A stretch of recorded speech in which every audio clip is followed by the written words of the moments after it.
Welcome once again to Round Mountain Taiji, where we're continuing to learn this chorus of the form. Okay, I'm kind of challenging myself to see how many postures I can get through before the heat drives me back indoors. It's not quite the midday sun, but it is sort of a nice warm afternoon. I could do with some of that wind that was around a few days ago. Um, anyway, so what we're going to look at now is a posture called the opening posture, or Qi Shi. Okay, I'll try and put the Chinese names in when I can remember them. Okay, so in order to do that, let's first of all see what it looks like. So to get into the form, I want to get to that end of the Lan Shui Wei, the preparation posture. I want to get to the end of that first. So heels together, toes apart. So sink all the weight down into the right leg, hands inflate in front of the thighs. Step out to the left, transferring all of the weight onto that left leg. Turn the waist to the north, stand up equalizing the weight. Okay, so here we are. So what is this marvelous next posture? Well, it's just this. Okay, now I'll break it down in a moment, but just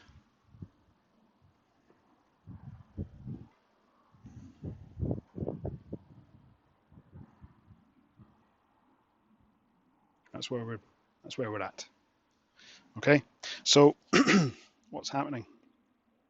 Well, this bit, we're just sort of allowing the arms to move on their own, maybe thinking of it like the old-fashioned thing where you'd see people that just about to play the piano and they'd be doing this.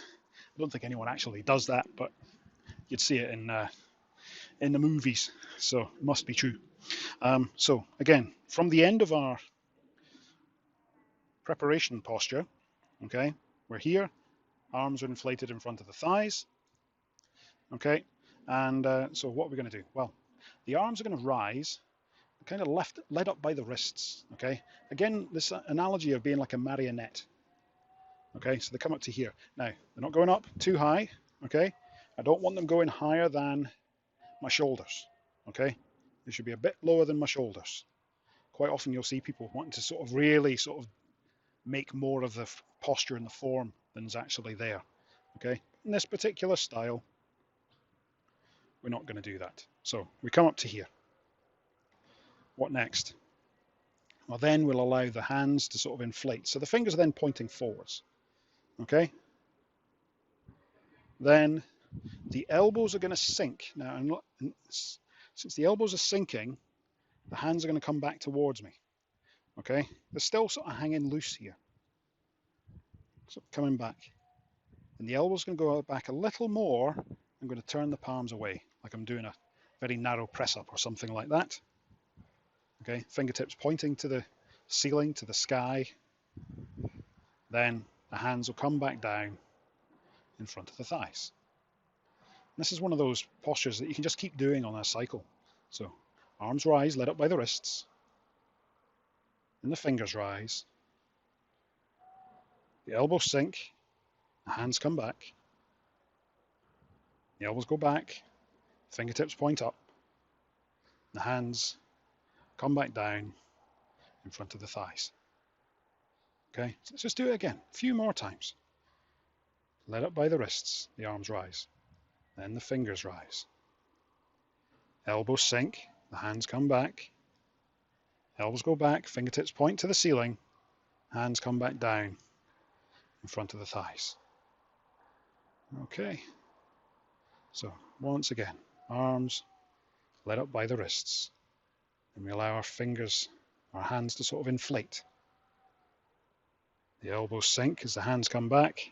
Elbows go back, fingertips pointing up. Hands come back down in front of the thighs. Okay? So, that is the opening posture, Qi Shi. Okay? So, you kind of got three postures there. You've got the Wu Ji. Just get yourselves ready. Get yourself in the right mindset. Just forget about things that were said 5-10 minutes ago, or what some numpty might have said on the television. Allow yourselves to calm, and then just go through it. So let's just go through the whole sequence that we've done so far.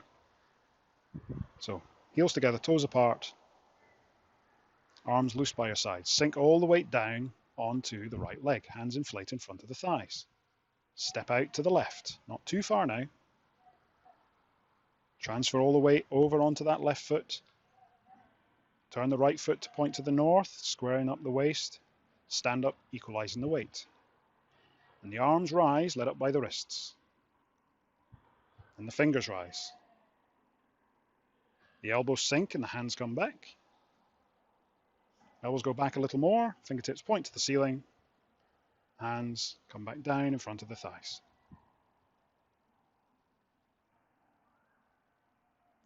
Okay, so there we have it. We're sort of there. We've sort of fully got ourselves all set up, ready for starting going into some of the more interesting postures. So it's always good to break these things down and take our time learning them and just making sure that you can do it without thinking. Okay, this becomes evident in a class when you can spot the people who have been practicing and the people who haven't, because the ones who are practicing are just watching the conductor for the beats, the person, the instructor in the front, just to know that they're doing it at the same speed as everyone else, because there's something beautiful about doing the form in a room full of people where everyone's moving at the same time. However, if you don't do any practice, not only are you looking for the beats, you're trying to see exactly what note the instructor's doing, so you're sort of here and you're sort of looking at the instructor who, let's say, is over there, and you're sort of looking and you go, oh, yeah, that bit, and then you sort of, not quite the thing. So, you know, practice it, you know.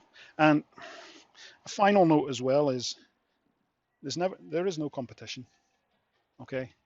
So don't try and sink really low. You don't get extra credit for sinking really low in this, okay? Just make sure the weight is there and you're not hurting your knees, so listen to your bodies. So thank you very much for watching. Watch out for the next videos. Like, subscribe, all that fun stuff. Hope to see you soon. Thanks.